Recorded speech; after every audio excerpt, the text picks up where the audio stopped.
ज्ञातारं विश्वतत्त्वानां वन्दे तद्गुणे लब्धे वन्दे तद्गुणे लब्धे वन्दे तद्गुणे लब्धे। जुलपत परमेश्वर भगवान की, देवादिदेवादिनाथ भगवान की, अंतिम शशपति महावीर स्वामी भगवान की, परम पूज्य गुरुदेव श्री आदि सागर महावीर देवी मन सागर सन्मति सागर जी महाराज की, परम पूज्य गुरुदेव श्री सुंदर सागर जी महाराज की, द्वादशाम दिनवाणी माता की।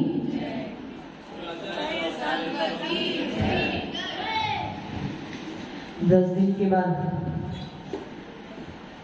कौन से कर्मों की चर्चा चल रही थी?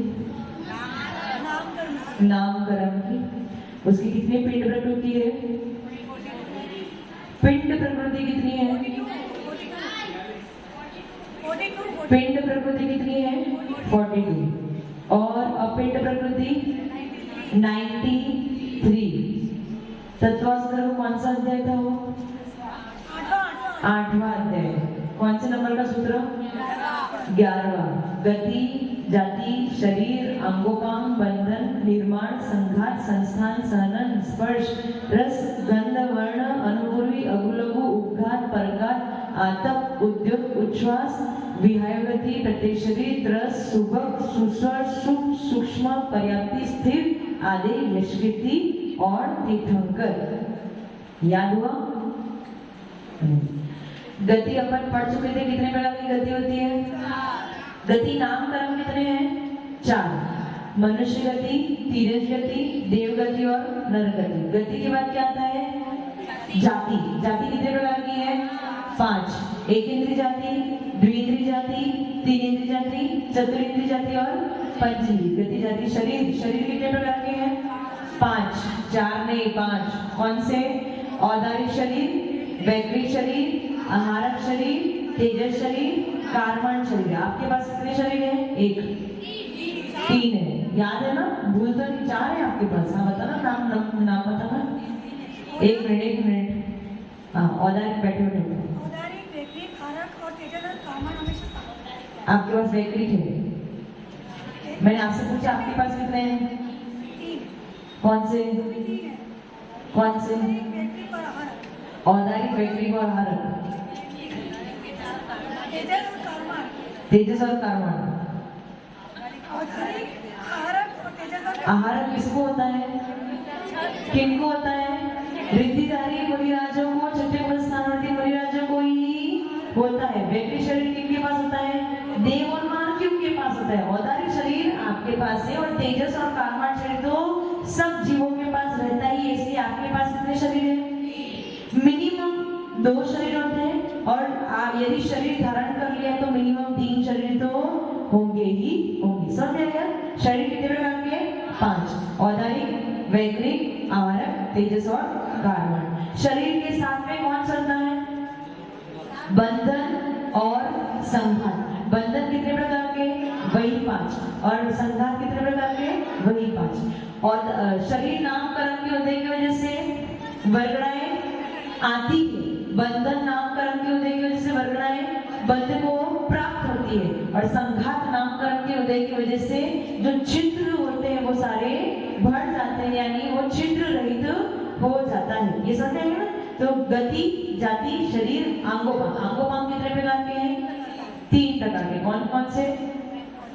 औदारिक, वैक्रिक और आहारक। क्योंकि मूल शरीर कितने अपने पास?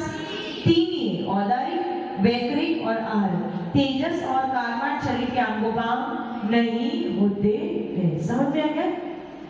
अंगोपांग के बाद निर्माण। निर्माण का मैंने बताना बाकी है ना? नहीं, बता दिया था। निर्माण 2 प्रकार का। एक तो प्रमाण निर्माण और स्थान निर्माण। प्रमाण स्थान निर्माण में क्या होता है? चक्षु यहीं पे बनती है सबकी। किसी की यहाँ पे, किसी की यहाँ पे। ऐसा है क्या? हाथ यहाँ पे ही बनते, पैर नीचे ही बनते, नितंब यहाँ पे ही होता है, ये सर इधर ही होता है। ऐसा क्यों? ये निर्माण, स्थान निर्माण डिसाइड करता है कि कौन सी वस्तु कहाँ पे बनेगी। और सबकी एक जैसी ही बनती है, ऊपर नीचे। किसी की आंखें पैरों में, किसी की आंखें हाथों में, ऐसा नहीं होता। क्यों नहीं होता? स्थान निर्माण की वजह से ऐसा नहीं होता। और प्रमाण निर्माण का अर्थ क्या है? काल की अपेक्षा जो प्रमाण होना चाहिए उसकी अपेक्षा आपका प्रमाण। अभी काल कौन सा चल रहा है? पंचम काल। पंचम काल में उत्कृष्ट उच्छेद अवगणना कितनी है? 7 हाथ प्रमाण। और मिनिमम कितनी है? 3.5 हाथ की। 3.5 हाथ की तो है, 3.5 हाथ की तो है, 7 और 3.5 हाथ की। तो इससे ऊपर नीचे बस इसी के बीचों बीच में सबकी चलेगी। ये हो गया आपका प्रमाण निर्माण। समझ में है? और निर्माण के बाद संस्थान। हाँ, नमस्ते गुरुदेव, वंदना माता जी, वंदना भैया जी। अभी आपने बताया स्थान निर्माण, जिसमें जैसे आँख की जो स्थिति होती है, जो स्थान होता है वहीं होती है, कान जहाँ स्थान होता है वहीं होता है। कुछ एक पशु ऐसे भी थे जो गाय वगैरह को लेके आते जिनके पीठ पे पैर निकला हुआ होता है, और कुछ एक अपने मनुष्य में भी ऐसे थे जिनके अंगूठे 2 निकले हुए होते हैं, 5 की जगह 6 होते हैं। तो ये तो स्थान तो बदला। स्थान नहीं बदला, स्थान तो वही है। और जो अंगूठा है, अंगूठा का जो स्थान है वहीं से दूसरा निकला हुआ है। लेकिन जैसे गाय गाय के पीठ से पैर निकला हुआ होता है, पीठ से पैर निकला होगा तो ये कोई आंगोपांग नामकरण के विकार की वजह से हो सकता है, परंतु उनका जो उनके पैर जहाँ पे है वहां पे तो ये एक्स्ट्रा उपांग या अंग निकला हुआ है, तो ये कोई आंगोपांग नामकरण के विकार की वजह से हो सकता है। परंतु निर्माण उनका बिल्कुल सही है, क्योंकि पैर तो उनके जहाँ पे होने चाहिए वहां पे है, ये एक्स्ट्रा अंग अथवा उपांग उनके पास है। ठीक है। हाँ, फिर क्या था? गति, जाति, शरीर, आंगोपांग, निर्माण, बंधन, संघात हो गया। संस्थान। संस्थान कितने प्रकार के हैं? संस्थान से क्या निर्धारित होता है? शरीर का आकार। हाँ,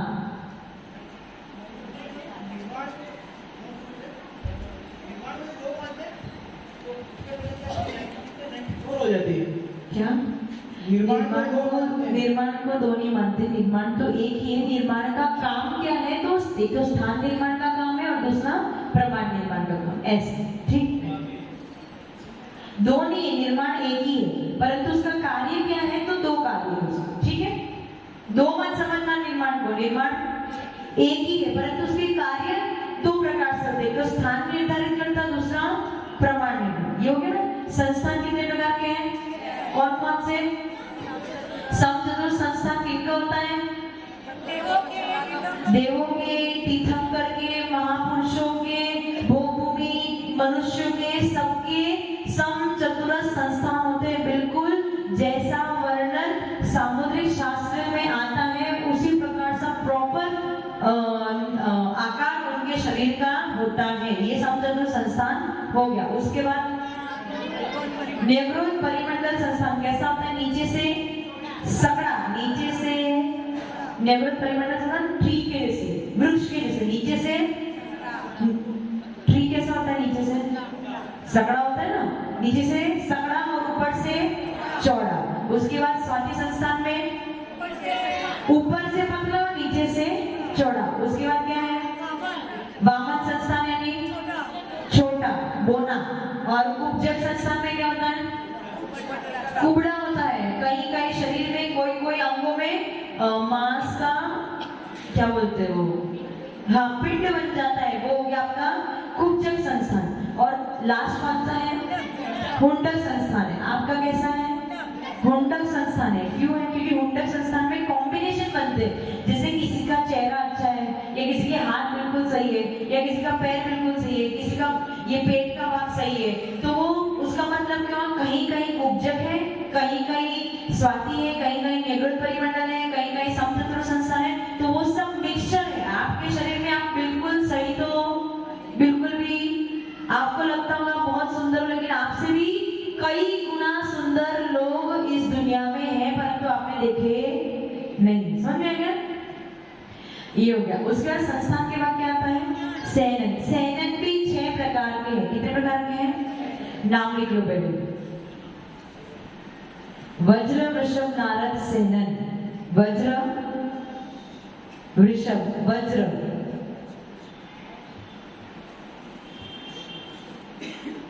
लिखो वज्र वृषभ, वृषभ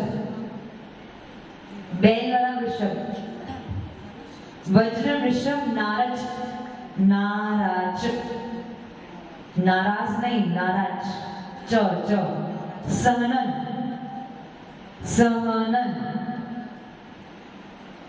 अब इसमें 4 शब्द है, चारों शब्द के अर्थ लिख लो। वज्र यानी लोहे, लोहा लोहा, वज्र यानी लोहा।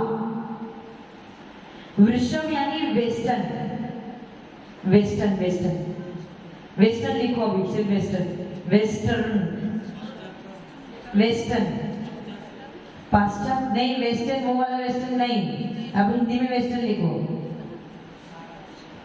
वेस्टर्न यानी आपके हड्डी के आसपास में ये जो मांस है ना, उसको जो घेरे हुए जो वेस्टर्न है वो भी उसको वेस्टर्न कहते हैं। अभी से इतना लिखो वेस्टर्न। वृषभ यानी वेस्टर्न, वृषभ यानी वेस्टर्न। नाराज यानी कील, नाराज, नाराज यानी कील, कील कील कील कील, किली किली, क्या किल्ली किल्ली, हाँ किली। और सहनन यानी हड्डी, हड्डी लिख लिया। अब इसका मतलब क्या हुआ, जहां पे वेस्टर्न भी वज्र का है, कील भी वज्र के हैं और हड्डी भी वज्र की है, उसे कहते हैं वज्र वृषभ नारज सहनन। समझ में आया? वज्र पहला शब्द क्या था, वज्र, वज्र का अर्थ है लोहा, वृषभ का अर्थ है वेस्टर्न, नारज का अर्थ है कील और सहनन का अर्थ है हड्डी। तो जहां पे वृषभ भी यानी वेस्टर्न भी लोहे का है, वृषभ भी लोहे का है, कील भी लोहे की है और हड्डी भी लोहे की है, उसे क्या कहते हैं, वज्र वृषभ नारज सहनन। समझ में आया? ये किनको होता है, किनके पास होता है? तीर्थंकरों के पास तो और देवों के पास होता है ना। हाँ पुष्पा जी, देवों के पास होता है ना सहनन, होता है।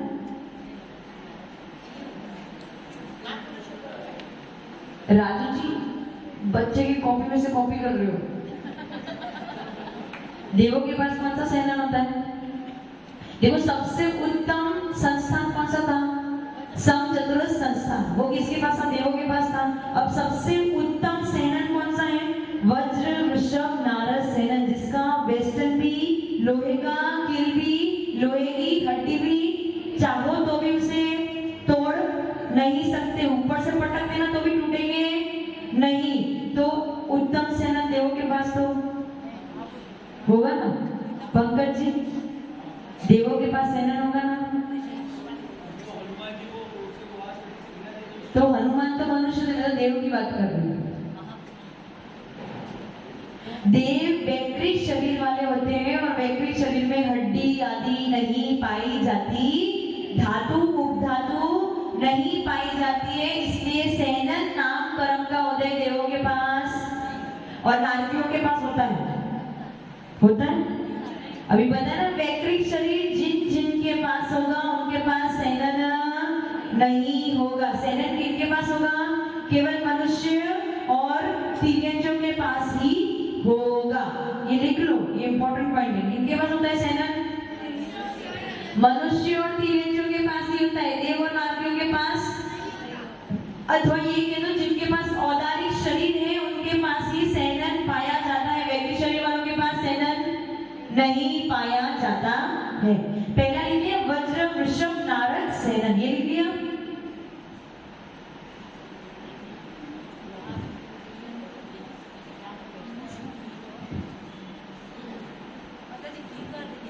कील यानी खिल्ली, दो हड्डी के बीच में, दो हड्डी को जोड़ने वाली जो खिल्ली होती है उसको कील कहते हैं। अब सेकेंड सहनन है वज्र नारद सहनन, वज्र नारद सहनन। इसमें कौन सा शब्द मिसिंग है? वृषभ शब्द मिसिंग है। इसका मतलब क्या हुआ? वृषभ तो है परंतु ना वज्र का, वृषभ तो वेस्टर्न तो है परंतु वज्र का, इसमें 3 शब्द है। पहले में 4 शब्द थे। 4 शब्द में वज्र लोहे का था, वृषभ वेस्टर्न का था, नारज कील का था और सेनन हड्डी का था। तो तीनों चीज वज्र की थी। अब आगे वाले में क्या नाम है? वज्र, नारज, सेनन। इसमें केवल 3 शब्द है, एक शब्द मिसिंग है। कौन सा मिसिंग है? वृषभ शब्द मिसिंग है। तो इसमें क्या समझना? वृषभ है तो सही परंतु साधारण है, वज्र का नहीं है। परंतु नारज यानी कील वज्र का है और सेनन यानी हड्डी वज्र की है। उसे क्या बोलेंगे? वज्र, नारज, सेनन। समझ में आया? शब्द शब्द को पकड़ो तो समझ में आएगा। पहले में कितने शब्द थे? 4। वज्र, वृषभ, नारज, सेनन। तीनों 4 नहीं, तीनों 3 चीज है आपके शरीर में। 3 चीज है मेन। एक तो हड्डी, हड्डी को जोड़ने वाली है कील और उसके आसपास में वेस्टर्न। ये तीनों जिसकी वज्र की है वो हो गया वज्र, वृषभ, नारज, सेनन। दूसरा शब्द क्या है? वज्र, नारज, सेनन। जहां पे हड्डी तो वज्र की है, कील यानी नारज वज्र का है परंतु वेस्टर्न वृषभ वज्र का नहीं है। इसलिए इसमें केवल 3 शब्द लिखे हैं, वज्र, नारज, सेनन। समझ में आया? समझ में आया? आप लिखोगे ना, अभी ऐसे एकदम से याद नहीं होगा क्योंकि इतनी, हाँ लिख लो फिर घर पे जाके इसको पढ़ना तो आपको याद हो जाएगा। ठीक है। अब तीसरा है नारज, सेनन। हाँ,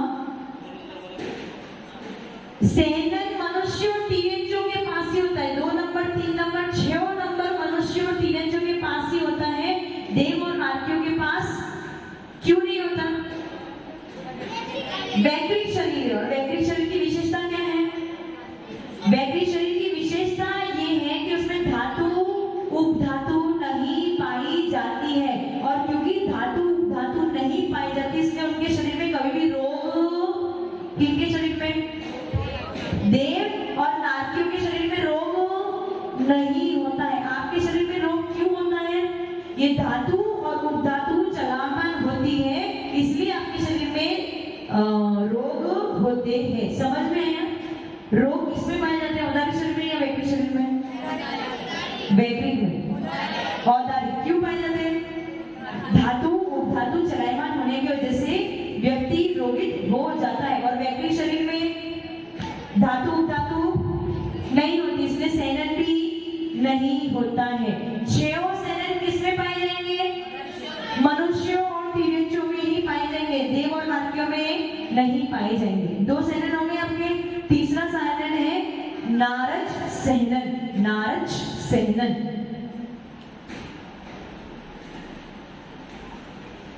नारज, सेनन लिख लिया।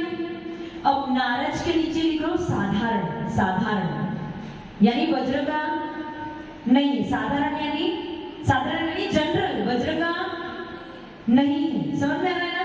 नारज के नीचे लिख लो साधारण और सेनन के नीचे लिखो वज्रमय, हड्डी। सेनन के नीचे लिखो वज्रमय। अब इससे आपको क्या समझ में आ रहा है? कील साधारण है, कील वज्र के नहीं है परंतु हड्डी वज्र की। और वेस्टर्न कैसा है? वो भी साधारण है।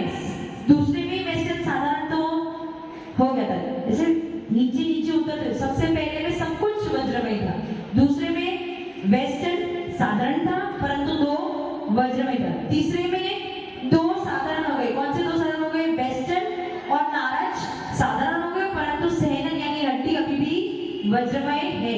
लेवल गिरता जा रहा है। समझ में आ रहा है ना आपको? राजू जी, पंकज जी, लिख आप है ना उन शब्द के नीचे ही उसकी परिभाषा लिखो तो आपको समझ में आएगी क्या कहना चाह रहे। तो नारज और सेनन, नारज के नीचे आपने क्या लिखा? साधारण और सेनन के नीचे वज्रमय। उसका मतलब क्या हो गया? हड्डी कैसी है? हड्डी कैसी है? हड्डी वज्रमय है। कील कैसी है? साधारण है। वेस्टर्न कैसा है? वो भी साधारण है। समझ में गया? ये तीसरा भेद हो गया। अब चौथे भेद पे आ जाओ। अर्ध नारच सेनन। अर्ध अर्ध अर्ध यानी आधा, नारच सेनन। अर्ध नारच सेनन। सेनन तो अभी भी वज्रमयी ही है, परंतु जो कील थी वो आधी हो गई। अर्ध लिखा है ना, अर्ध नारच यानी कील साधारण तो थी, परंतु अब वो एक तरफ से तो कील थे लेकिन दूसरी तरफ से बोल्ट वाला नहीं है। आप कैसा कील लगाते हो फिर उसको बोल्ट भी लगाते ताकि वो बिल्कुल भी इस तरफ से कील ठोकी और वहां से बोल्ट लगाया तो अब वो कील निकले वाली। जब तक वो बोल्ट पेज नहीं खोलोगे तब तक वो खिले। लेकिन यहाँ पे अर्ध कील यानी केवल इस तरफ से कील थी लेकिन इस तरफ से कील यानी इसका बोल्ट लगा हुआ नहीं है। परंतु हड्डी कैसी है? वज्रमय। कील कैसी है? साधारण। वेस्टर्न कैसा है? साधारण। लेवल और उतर गया। पहला लेवल क्या था? तीनों ही वज्रमय। दूसरे लेवल में वेस्टर्न साधारण था परंतु कील और हड्डी वज्रमय थी। तीसरे लेवल में केवल हड्डी ही वज्रमय थी परंतु कील और वेस्टर्न साधारण थे। चौथे में हड्डी वज्रमय तो है परंतु कील आधी हो गई। उसको कहते हैं अर्ध नारच सेनन। समझ में आ रहा है ना कि नहीं आ रहा? आप लिखो, याद हो जाएगा। मैंने जिस प्रकार से बोला है ना उसी प्रकार से लिखो तो आपको याद होगा, नहीं तो याद ऐसे लेवल उतरता जा रहा है। धीरे धीरे वो उत्तम सेनन था, उत्तम से थोड़ा सा लोअर लेवल, उससे और लोअर, उससे और लोअर। समझ में आया? अब पांचवा है कीलित सेनन। कीलित कीलित कीलित सेनन। नहीं, वज्रमय तो है ही नहीं, साधारण है पर आधी कील।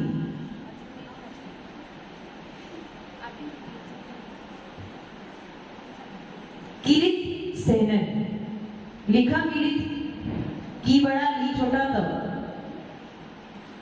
कीलित सेनन में ना हड्डी वज्रमय है, ना वेस्टर्न वज्रमय है, ना कील वज्रमय है, परंतु क्या है?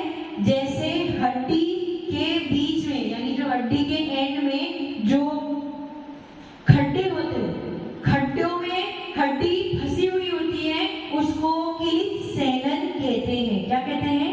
कीलित सेनन। समझ में आया? हड्डियों के एंड में खड्डे होते हैं। आपने वो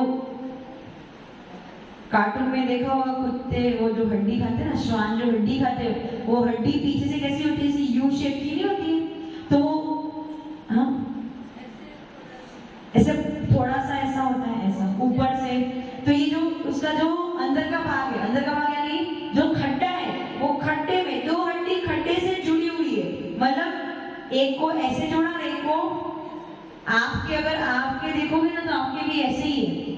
हड्डी, एक हड्डी ऐसी होगी, एक हड्डी ऐसी होगी और दो खड्डों में ऐसे जुड़ी हुई होगी। समझ में आया क्या मैं क्या कह रही हूँ? इसको कहते हैं कीलित सेनन। परंतु हड्डी भी वज्रमय, चौथे तक हड्डी वज्रमय थी, पांचवे में हड्डी भी सब कुछ साधारण हो गया। और जॉइंट भी कैसा है? कील तो है ही नहीं, कील नहीं है इसमें, खिल्ली बोल्ट सिस्टम नहीं है इसमें। कैसा है? हड्डी को एक दूसरे से अटकाया हुआ है। समझ में आया ना? अटकाया हुआ मतलब हड्डी का ये ऐसा भाग है और दूसरा ऐसा भाग है, इसको ऐसे जोड़ दिया तो ये अटक गया, फिर वो ऐसे ऐसे ऐसे ऐसे आपका घूमता है, आपका हाथ ऐसे ऐसे ऐसे घूमता है ना, कैसे घूमता है? ऐसे ऐसे। समझ में आया? समझ में आया? कीलित सेनन। और उसके बाद है असंप्राप्ता स्रपाटिका सेनन। असंप्राप्ता, असंप्राप्ता, स आधा म, प्राप्ता स्र, स्र स के नीचे हाँ स्र पाटिका। असंप्राप्ता, अ स अदम प्राप्ता स्र पाटिका से सेनन। इसमें हड्डियां एक दूसरे से फंसी हुई नहीं होती, इसमें हड्डियों को जोड़ने के लिए नस आदि से ही हड्डियां जुड़ी हुई होती है। जैसे सरीसृप होते हैं ना, उनकी हड्डियां एक दूसरे से जुड़ी हुई नहीं होती है, नस आदि से ही वो एक दूसरे से बंधी हुई होती है। वो हो गया असंप्राप्ता स्रव पाटिका संयनन। समझ में आ गया? असंप्राप्ता स्रव पाटिका संयनन, इतना क्लियर है? असंप्राप्ता स्रव पाटिका संयनन, इतना लिख लिया? अभी तक नहीं लिखा? आगे जहां पे हड्डी फंसाई हुई नहीं होती है, एक दूसरे से कैसे जुड़ी होती है? नस के द्वारा जुड़ी हुई होती है, मतलब नस से बंधी हुई होती है, नस से बांध दी है। समझ आया? नस जो होती है ना, ये नर्व्स होती है ना, वो नस को ऐसे बंधी हुई कि हड्डी एक दूसरे से जुड़ी हुई है, पर बंधी हुई एक दूसरे से, फंसी हुई नहीं है एक दूसरे से, नस के द्वारा एक दूसरे से बंधी हुई है, उसको कहते हैं असंप्राप्ता स्रव पाटिका संयनन। क्लियर? बस आज के लिए इतना काफी है, नहीं तो ओवरलोड हो जाएगा। कल मैं आपको बताऊंगी इनके पास होता है, कैसे होता है, कौन कहाँ जाता है, क्या करता है, आदि आदि। ठीक है? इतना ही पढ़ो, याद करो, रात को बैठ के इसको देखना तो आपको याद हो जाएगा। इतना समझ लो, सर्वप्रथम जो सेनन था वो सबसे बेस्ट था, सबसे उत्तम था। उसके बाद धीरे धीरे उसका लेवल गिरते गया और सबसे लास्ट है असंप्राप्ता स्रव पाटिका संयनन, जहाँ पे सेनन कुछ है, बस हड्डी है, परंतु कोई जोड़ नहीं है, कुछ नहीं है, बस नस से बंधी हुई है। ठीक है? ओम नमः है नहीं, चौथे तक ही वज्रमय है, पांचवी और छठी तो सब कुछ साधारण है, सब कुछ साधारण। ये मैंने बताया था, चौथे तक ही वज्रमय हड्डियां हैं, पांचवी और छठे की हड्डी भी साधारण हो जाती है। ओके, चलो एक बार सरस्वती माता के चरणों में वंदन करेंगे, नमन करेंगे, इस भावना के साथ में क्या सेनन पढ़ा है आपको अच्छी तरीके से वो समझ में आ जाए और याद हो जाए, ताकि मैं कल पूछूं तो आप उत्तर दे सको। ओम प्रेम